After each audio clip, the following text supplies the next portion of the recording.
a lot of things all together, and everything's going to be tied together, I hope.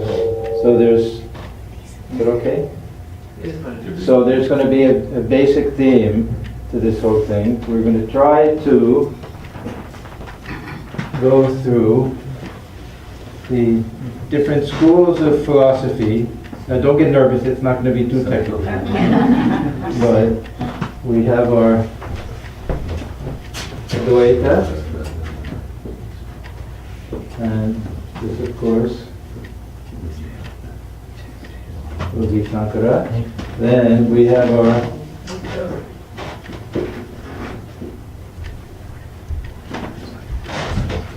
Vishishta Advaita, this is Ramanuja. And Dvaita, we won't get into too much. Matva is the main proponent. Each one has different schools within it. There's a lot of variety and variation. Then we'll have our Shakta. That'll be tonight. And we're going to give this one to Ramakrishna, although they have their own scriptures and everything. Then I'm going to put Upanishads, just for fun, because each one will say that they represent the Upanishads. Nice. Okay. And we're going to give this one to Swamiji. And okay.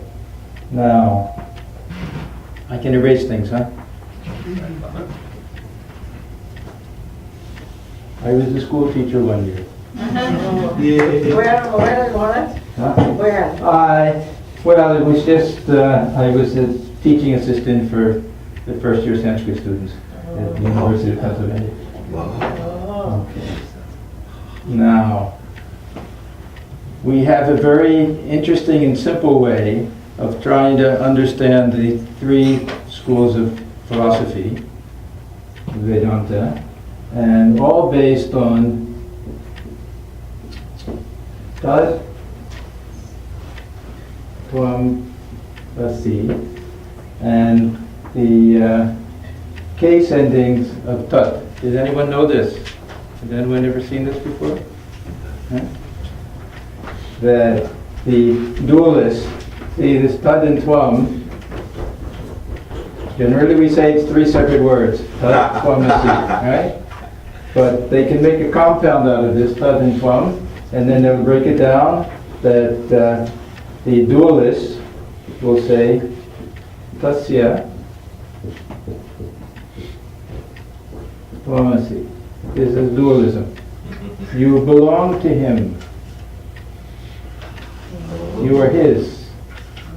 Okay? So genitive, Shashti. Then Tasmin Tvam Asi. You dwell within him. And then the others will simply leave it as Tat. You are him.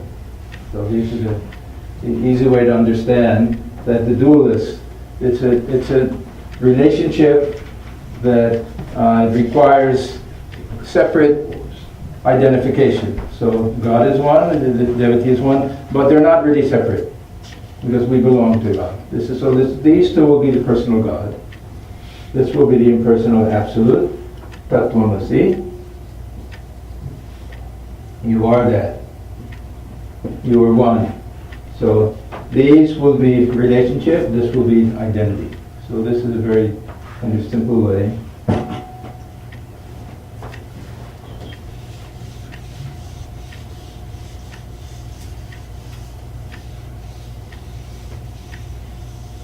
Now,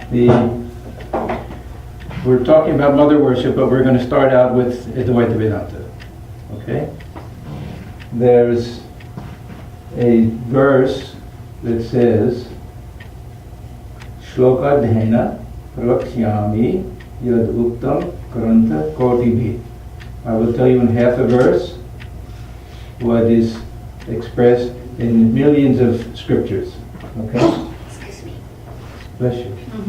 Okay. Okay. Brahma Satyam. So this is the first truth of Advaita Vedanta, that Brahman is real and the only reality. Then you got it? Vidya. That this visible universe is somehow false. Okay? And Jiva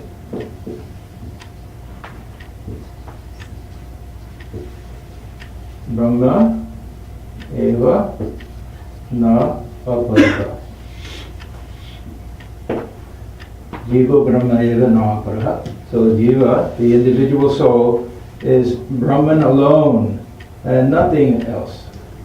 So absolute perfect identity. Now, one of the themes of this weekend is going to be that we very often take it for granted that Shankaracharya's interpretation of Advaita Vedanta can be traced back directly to the Upanishads. But we'll find some very interesting things, that this term Mithya is never used for the universe. In the Upanishad. In the Upanishads, yeah. And we'll find that the idea of creation is found there in all different ways, sometimes allegorical. So Swami Vivekananda was very clear on this point, that the Upanishads present all different types of teachings, and that the dualists can find things that they like, qualified non-dualists and the non-dualists, of course. But he was against this idea of torturing the text, he used to say, so that each one will be made to show that their view alone is right. Now, in defense of the Acharyas, they had certain rules they had to follow. They had to show consistency throughout. So it wasn't easy for them to say, oh, this is a dualist thing. So Shankaracharya came up with this theory of two different sets of truth, absolute and relative, paramarthika, vyavaharika, this kind of thing. Now, I can read this, so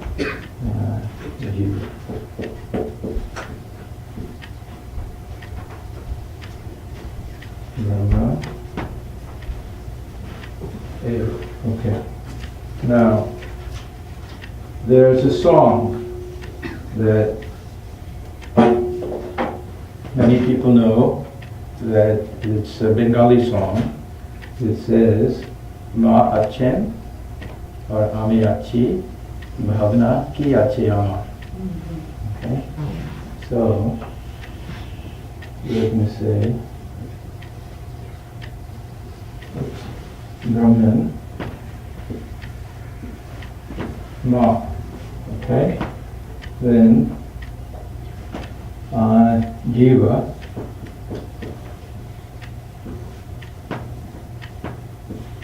so Ma Achen, mother exists. Amiachi, I exist. Okay? Wow. Yeah. Then Bhavna Ki Achen, then what do I have to worry about? Okay. So Jagat.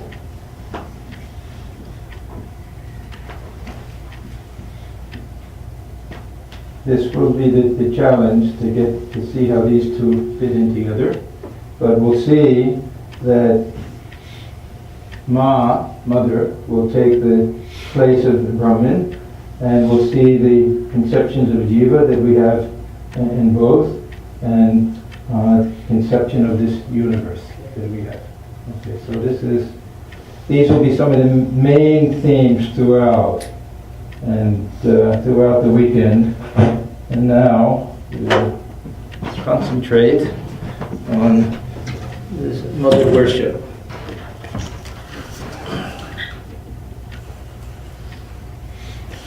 So we look at Brahman. What do we mean by this term Brahman in Advaita Vedanta? It's a very restrictive term.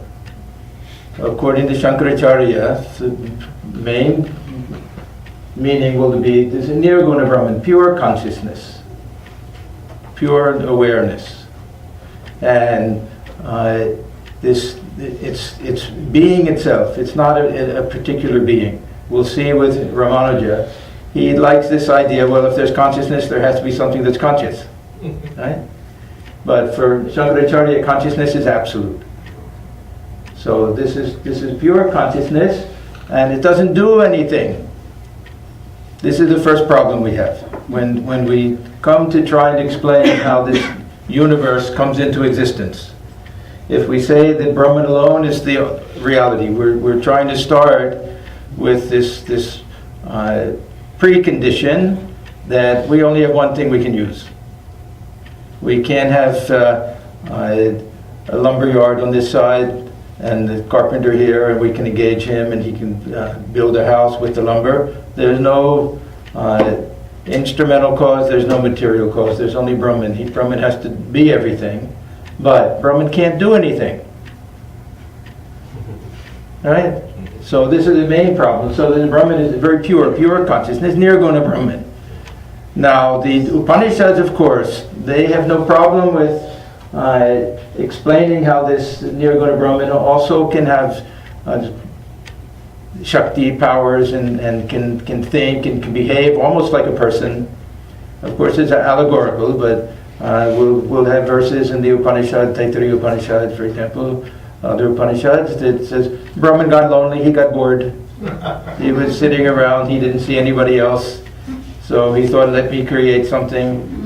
And then as soon as he thought that, it happened. So this is the power of thought. It's not that Brahman had to make plans and hire somebody and find materials or anything. Yeah, just the mere thought. Just the way a dream universe comes into existence. It's only the only materials that the dreamer has is the consciousness of the dreamer to weave the dream, right? Then enter into the dream. This is typical Upanishadic thinking, that this Brahman will project this universe, then enter into this universe, dwell within the hearts of each and every being, forgetting that he's really Brahman, thinking that he's an individual, each and every one of us, and we have to try to get back to realize our real nature as a Brahman. So, this pure consciousness, we have Satchidananda, existence, knowledge, bliss, and this will be another big difference between Ramanuja and Shankaracharya. Shankaracharya will say these aren't attributes of Brahman. This is the essence of what consciousness means. Consciousness means awareness. Consciousness means existence. When I say that I exist, I don't mean I exist as a physical person. Right? If I die, the body is still here. If I say I exist, it means that I exist. My existence and consciousness are one and the same. And when we realize this pure consciousness, it's a blissful experience. So there's ananda that comes into that. Now, Ramanuja will say that these three things are all attributes of Brahman. That Brahman does have qualities. So we have this substance attribute relationship. Just as a table has to have shape and form and color. So Brahman also has these attributes, Satchidananda, and we'll see that the universe and living beings also will be considered the attributes of Brahman. Then Jagat. Jagat literally means that which is moving. From gam, to go. So that which is constantly moving in a state of flux. We have our samsara, this idea that transitory, unstable, impermanent.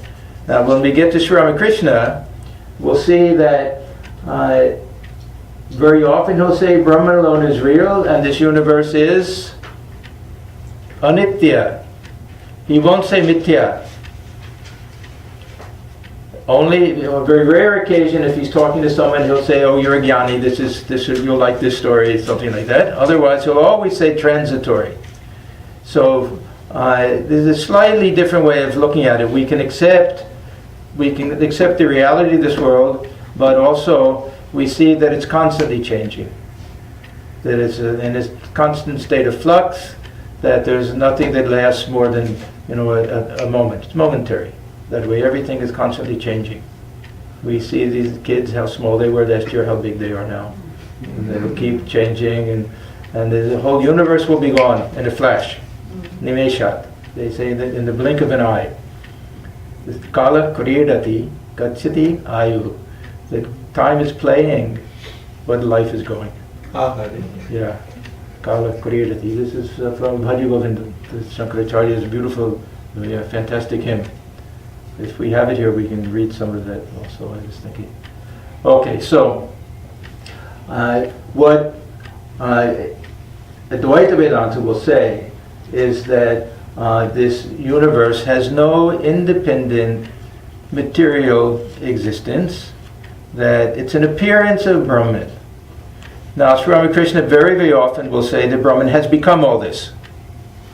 The Advaitins don't like that kind of language. They'll say Brahman is appearing to be all this, because Brahman can't undergo any change. These are subtle points. I'll try to show at the very end of this retreat that none of these things are very important. But they're helpful in a certain way, but we shouldn't think that we'll decide that, this one is right and that one is wrong. It's not like that. These are all different viewpoints, different ways that we have of trying to understand something which is beyond understanding. Okay, so this idea, this mityata, the falseness of the universe, for Shankaracharya it's something quite real. And of course we have the illustration of the snake and the rope. That we're walking down the road at night and there's a rope lying there and it's dark out, but we see the outline of it and we think, there's a snake there. And then we see it's not moving, so we go up and carefully examine it, and we see there's no snake. That there's a rope, we thought it was a snake. So it's a question of vidya, or ignorance. Now, this is a very subtle point, but even for Shankaracharya, we don't explain this visible universe on my particular individual ignorance, because I'm the result of this Maya. I can't be the cause of this Maya. Right? So even for him, there has to be some cosmic Maya, something which will take this Brahman, and this ignorance of this Maya has to affect Brahman somehow. But it's not allowed to. It's another problem for Shankaracharya. So they say it's like the venom inside a snake. Sri Ramakrishna uses that example, that it doesn't affect the snake. So the Maya somehow belongs to Brahman, but it's not essential to Brahman, and with knowledge it disappears, so we won't give it the status of anything real, so it can't affect Brahman. But even for Shankaracharya, it was very hard to get rid of this idea of Shakti power, that there's some power, this Chit Shakti, this power to project the universe, that is inherent in Brahman. This will be the key feature for the mother worshippers. That we can't imagine Brahman without imagining Shakti, and that they can't be separate. It has to belong to it. Abhinna. Sri Ramakrishna uses this term. Sometimes it's translated in English as identical. It doesn't mean identical. It means they can't be separated. They can't be split apart. You can't have one without the other. You can't have an object that doesn't have a particular color or a shape. And you can't have a color that's not the color of something. Even if it's the sky, it doesn't look like anything, but so they go hand in hand. So even for Shankaracharya, with Maya, he has to bring in this idea of Shakti. So we have two types, Avarana Shakti, which will cover the real nature, and then Vikshepa Shakti, which will superimpose something false on it. So it's like an artist, sometimes they'll take an old canvas. It has some painting that they don't like, they did long ago or something. So they'll take a light color, a white or a yellow or something, paint over the whole thing so that you don't see it anymore, then they'll paint on top of that. So this is This is the nature of the world. Now, the reason why we can also say there's some falseness to it is that within the state of realization, this world seems to disappear. That our understanding of this world, our perception of this world, is dependent upon the level of our mind. When we reach a higher state of mind, then we see everything as light. Ramakrishna gives these examples. When it goes even higher, everything disappears. We have the example of Sri Ramakrishna and Swamiji himself also, that everything started swirling around and ultimately disappeared, and only that pure consciousness was there. So, if our experience of this world is dependent upon our mind being in a certain state, then it's a very fragile type of reality that this world has. It's dependent. It's a dependent reality. And it is very much dependent. I saw a documentary not long ago on the brain. And it was very good. Everything they said about brain, I would have preferred they'd said mind. But that's a different story. And there was a doctor who performed an operation on a patient who had been blind for either his whole life or 40 years, so for a long time. And they restored his vision. And they thought, oh, fantastic, he'll be so happy, he'll see everything. And what happened when he opened his eyes, he didn't see anything. He only saw shapes and colors and forms bombarding him from all different directions. He didn't see objects, he didn't see people, he didn't see things. He couldn't navigate through anything. Because what we take is some objective reality out there that we're seeing as it is based on all sorts of learned perceptions that we have. And he didn't have them. And even after 10, 15 years, he didn't develop it. So it's very much, our perception of this world is very much dependent on the nature of this mind that we have. Swamiji says, if we had different senses, we might see electricity and other things. There are colors that we don't see. There are ranges of sound, of course, we don't see. But we have dog whistles. You know what a dog whistle is? It's a very high pitch. We can't hear it, but dogs can hear it. So there's nothing objective about this universe that we see, this world. Anyhow, the Advaita Vedanta gives a very hazy type of reality to this world, which is also helpful from the point of view of detachment. We're trying to get pleasure and happiness from this thing. We don't even know if it has any reality to it, independent reality. Then Jiva. This, of course, is the most important and most interesting aspect of Advaita Vedanta. And to be perfectly honest, everything we say about Jagat is speculation. Sri Ramakrishna says this over and over again.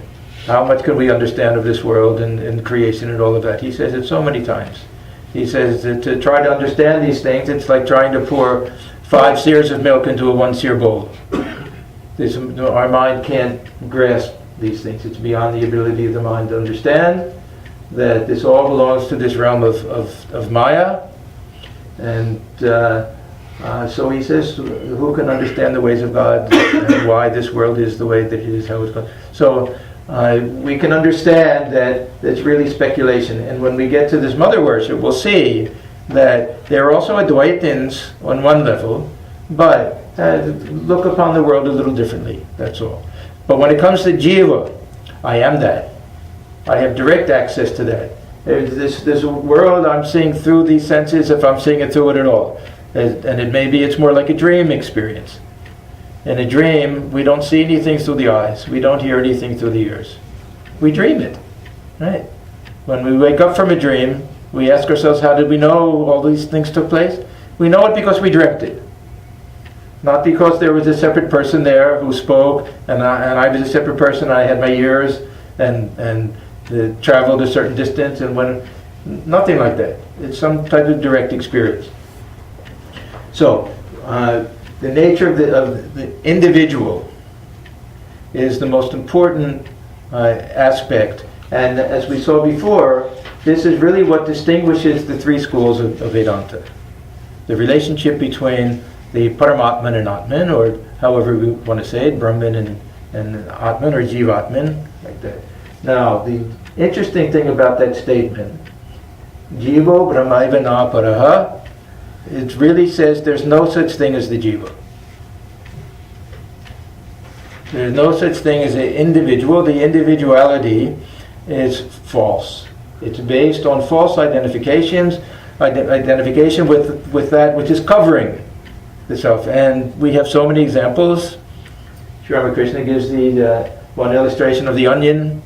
This is the Panchakosha doctrine from Taittiriya Upanishad, that we have concentric spheres. We have this physical outer body. This is the hard outer skin of the onion.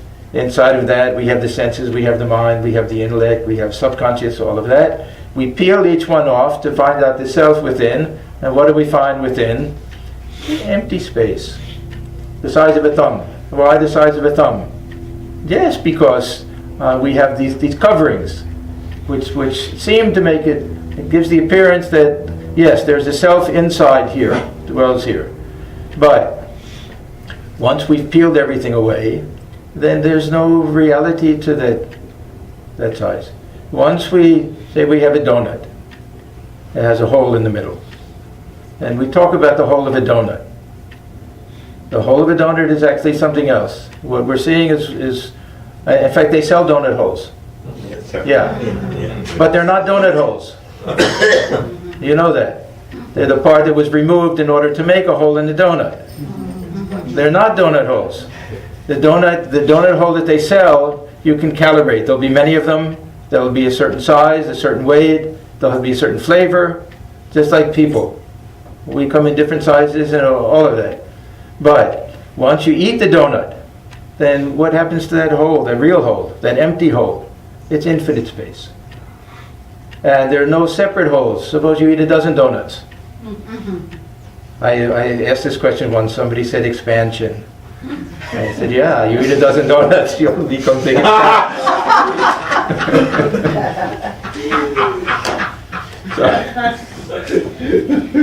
So what we do when we define an individual, we're basing it on everything that doesn't belong to the individual. What really belongs to the individual is consciousness. I know that I exist. I am.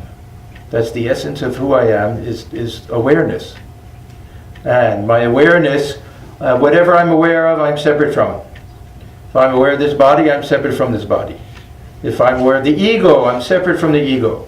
So we end up with the same pure understanding of consciousness that we had with the Brahman. Then we find that they're indistinguishable. Then we find that there's only one that way. There's this in Ramanuja's theory or philosophy. He has this idea of identity, but not numerical identity. This is an interesting term. I never heard it before. Numerical identity, that means oneness. There's a difference between oneness and identity. Right? Think of identical twins. You have to have two. You have to have two for identical twins. Now, they may be identical in every way, but they're not one. Identical in every way, but they're not one. Now, the other idea, I had a different theory. I usually use this idea of Superman and Clark Kent. I think I gave it here one time. Right? Good, you don't remember. Now, Clark Kent, right, never becomes Superman. He never tries to merge in Superman. He's not identical. In fact, he's very different from Superman. He's the opposite of Superman. Superman is bold, he's timid. Superman is X-ray vision, he has to wear thick glasses. Right? Now what happens, all we have to do is remove the false coverings of Clark Kent. Underneath the shirt, he'll have his cape. Right? You take off his glasses, all of that, and there it's Superman. So this is the idea, Shankaracharya's idea, that there's absolute oneness, and this seems to be implied by the Mahavakyas, Tattvamasi thou art that, Aham Brahmasmi, I am Brahman. We'll get to that either tomorrow or Sunday. That's also interesting, that none of the Mahavakyas, if you see them in context, look exactly the way they seem to look here. So this is the idea of this jiva. There's no ultimate reality to it. Ramakrishna talks about the stick that's lying on the surface of the water, that gives the appearance that water is separated into two sides, but it's not. The stick is just on the surface, a very superficial type of distinction. So we conclude that what we're calling the jiva is not the jiva, it's Brahman, falsely identifying in a variety of different ways, modes, with all of the what's called upadhis. And there's this process of adhyasa, false superimposition. We take the attributes of one thing and place them on something where they don't belong. And the example is given of if you take a crystal and you put a red rose behind it, it'll appear as if the crystal has become red. So the red is an attribute of the crystal. But as soon as you remove the rose, the redness leaves. If the crystal had become red, you wouldn't need the rose there. You could remove it, it would still be there. But it only gives the appearance. The redness doesn't belong to the crystal, it belongs to the rose. So they say the consciousness doesn't belong to the jiva, it doesn't belong to the mind, to the body-mind complex, it belongs to Brahman. So we have this false superimposition, and also this idea of I that we attribute to this ego. Really, this real sense of I-ness belongs to consciousness itself.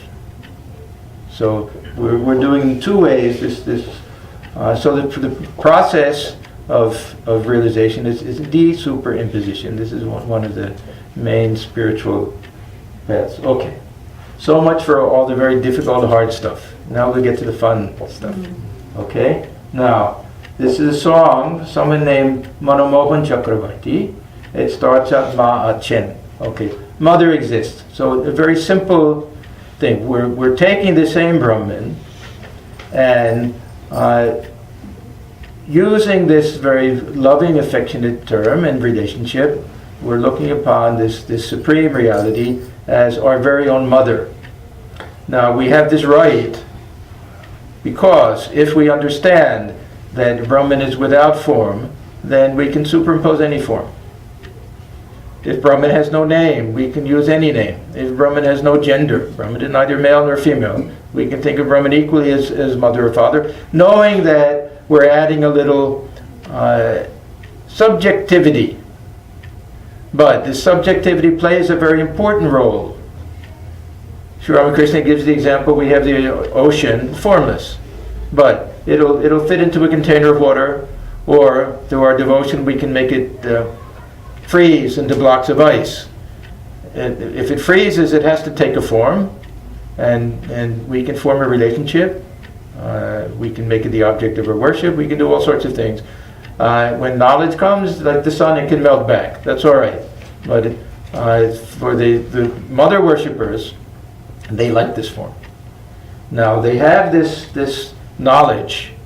They're not. I won't say they're strictly dualists. In fact, probably we can say they're more non-dualistic. It's a question of temperament and taste. We'll get to that. This is another very important element. So anyhow, it starts out that mother exists and I exist. So this sense of I, we don't have to get very philosophical about it. We all feel that we're separate individuals. Even Sri Ramakrishna had an ego that made him feel that he was a separate individual. But for him, it was as a child of the Divine Mother. It was always with a spiritual relationship. And he knew that there was nothing ultimate or absolute about it, because he used to say, as long as the Divine Mother keeps this sense of I in me, then I look upon her as my mother. I look within, I see one side is mother, one side is her child. As long as she keeps this sense of I. So he knows that there's nothing absolute about the individuality of any of us. We go to sleep, it's gone. Where's that individuality? It's not there anymore. But in order to experience this loving relationship between the son and the mother, or daughter and the mother, child and the mother, we look upon ourselves as an individual, not just any type of individual, as a small child. This is a particular attitude that we take. Then, if we can do that, what is the distinctive feature of the relationship between a child to the mother? Reliability. We rely on the mother. Well, no matter what happens, we run to the mother. She'll take care of all of our problems. We don't have to worry about anything. Mother is there. I have a mother. Some bully comes. What's to be so you know I have a mother. So bhavna. So what is there to worry about? There's nothing to worry about. So these are the three truths, a little tongue-in-cheek, of course, that we can say are equivalent to Brahma Satyam, Jagat Mithya, Jivo Brahmaiva Naparaha, that Mother exists, I exist, nothing to worry about. Now,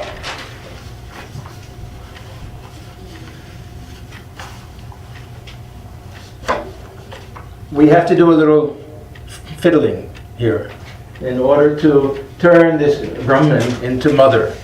And the main thing is this idea of Maya that Shankaracharya has, which also is not found in the Upanishads, by the way. Maya. We just assume these things are there. But we have it in the early Vedic period. It means something like magic and everything. But in the Upanishads, we don't have this idea. So anyhow, for him, this Maya is something negative, number one. And number two, it has no ultimate reality. It can disappear. And three, we can say, Shankaracharya is very nervous about saying that it belongs to Brahman. Now the Shaktas, the mother worshippers, will say, no, this is a power, and it belongs to the mother. And it's a good thing. It's a positive thing. And if this universe is mother manifesting, then everything we see is divine. So a whole different attitude towards this world. This universe is a mother herself, a manifestation of the Divine Mother. And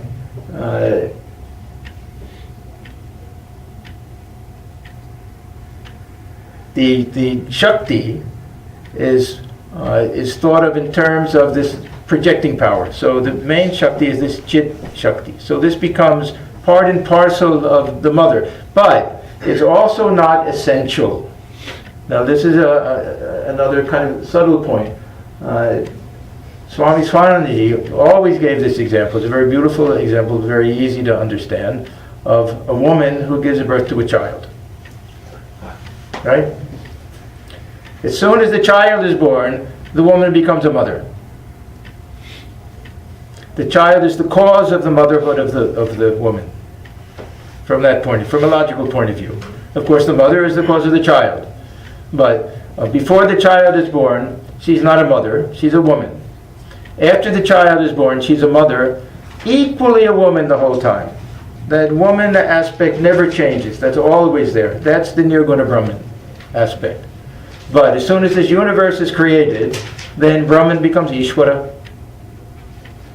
And when the universe is no longer there, there's no Ishvara. There's no creator. Without a creation, there's no creator. But it doesn't mean that Ishvara ceases to exist. Ishvara melts back into Brahman, that pure Brahman, that way. So the conception of the Brahman is one which includes Nirguna and Saguna Brahman. And why mother? If we look at the different roles that the husband and the wife play, when the mother gives birth to a child, that child not only comes out of her, but is really a developed cell that once was the mother.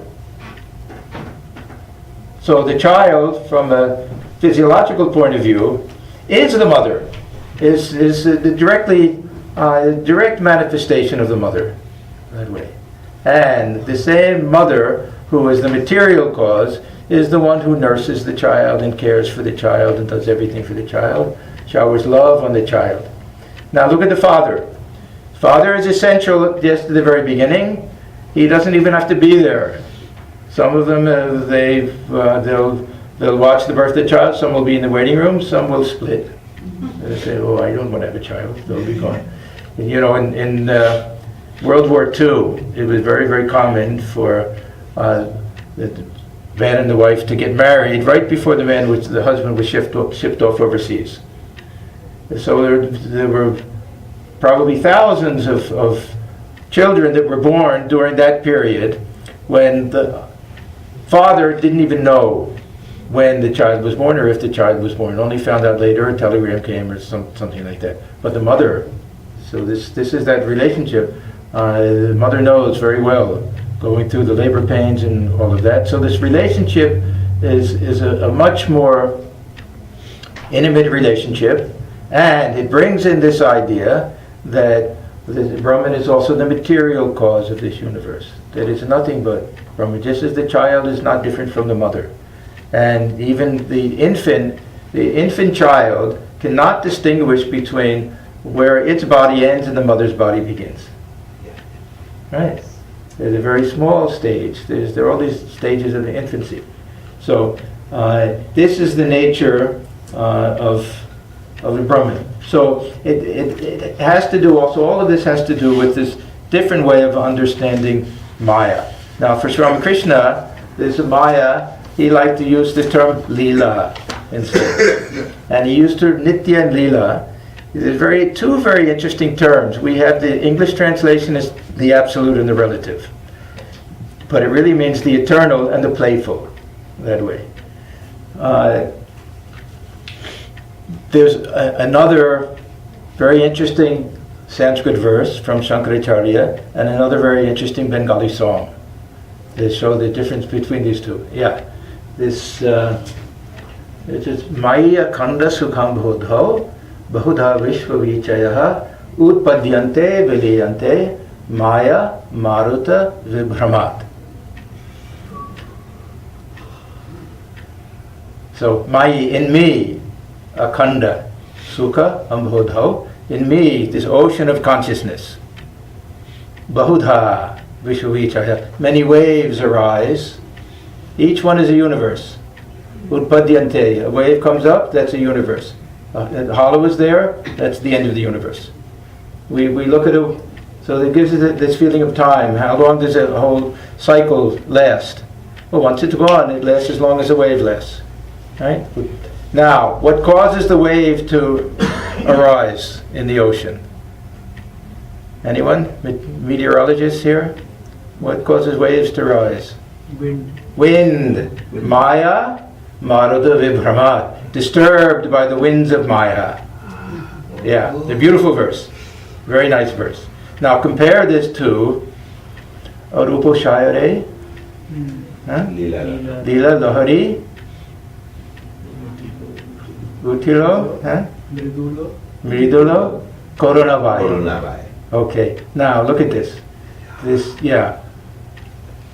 Arupo Shayare. So this is an ocean of the formless reality. Only he's not saying it's me. So for Shankaracharya, this is the I am that. But still, this ocean of forms. Now, Leela Lahari, the waves are play. This whole universe comes into being as a type of sport of the Divine Mother.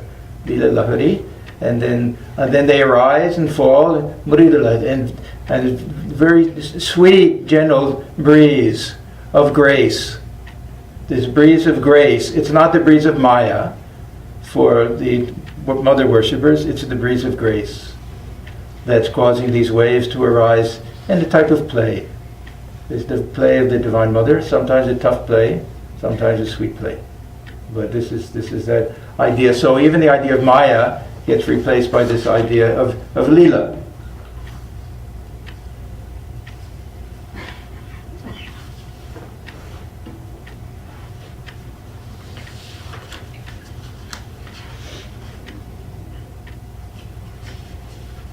Now I want to go to this notion of jiva, of the self. Now I was saying that the mother worshipper, the Shakta, doesn't get too philosophical about this. I'm mother's child that way. But if we look very carefully and closely at all of Sri Ramakrishna's teaching, because Sri Ramakrishna, he can't be pigeonholed. We can't say he was a Shakta, we can't say he was an Advaitin, we can't say Vishishta Advaitin. He was too big for any of these. But he liked this Shakta philosophy. This seems to be the attitude that he liked. We know that he looked upon the Divine Mother. But this was an attitude. Not that he thought that this held a greater type of truth. But he liked this attitude. It worked for him. A very sweet attitude, and he saw certain advantages to this mother worship. One is, of course, that this intimacy. Then we have this idea of taking refuge in the mother, and then we have this idea that we can see mother everywhere. And he liked that. But he also realized that this ego is something false, that this ego can be removed and eliminated, and then there's nothing but oneness. So I want to quote another Bengali song of Ram Prasad, where he says, "Chini hote chai na ma, ami chini khete bhalobashi." He says, I don't want to become sugar. I love to eat sugar, to taste sugar. Now, this means that, and Sri Ramakrishna used to say that Mother, don't merge my mind in Brahman. Keep a little sense of separation so I can enjoy this communion with the Brahman. So the dualist will say no, that the individual and Brahman are eternally separate. They can never be one. The worshipper of the Divine Mother will say, I know that oneness is the ultimate truth, but I like this relationship. And this relationship is used twice. This relationship is used in order to get us to the roof. It's used on the way up. We form a relationship. Sri Ramakrishna says this many, many times. You have to take refuge in a relationship like that.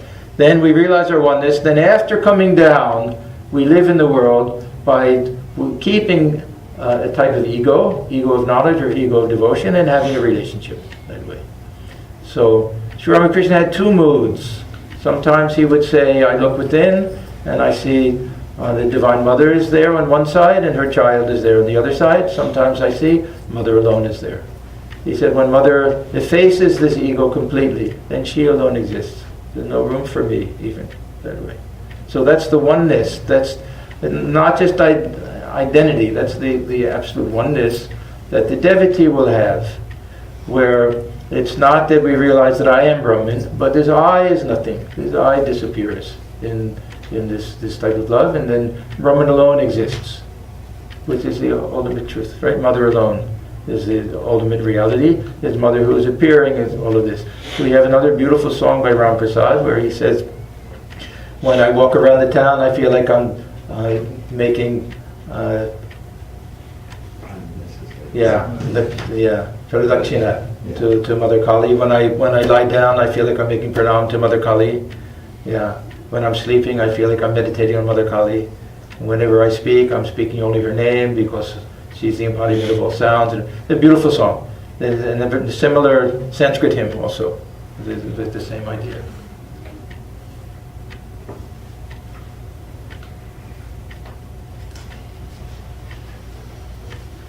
So it's a question of ruchi, of taste, for the mother worshipper.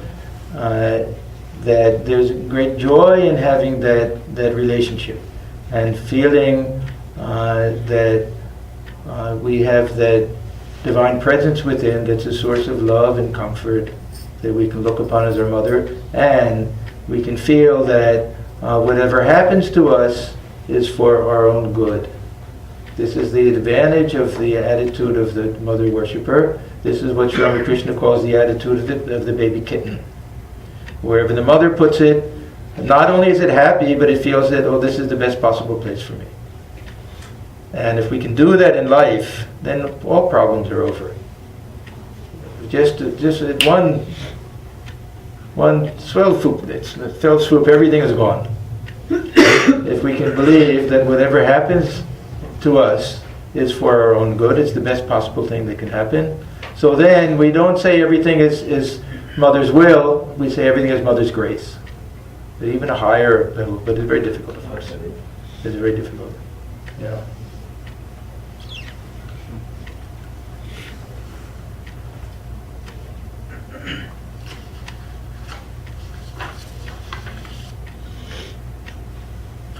Okay, now our final challenge was, how do we take this idea that this world is false and take this idea that what do I have to fear?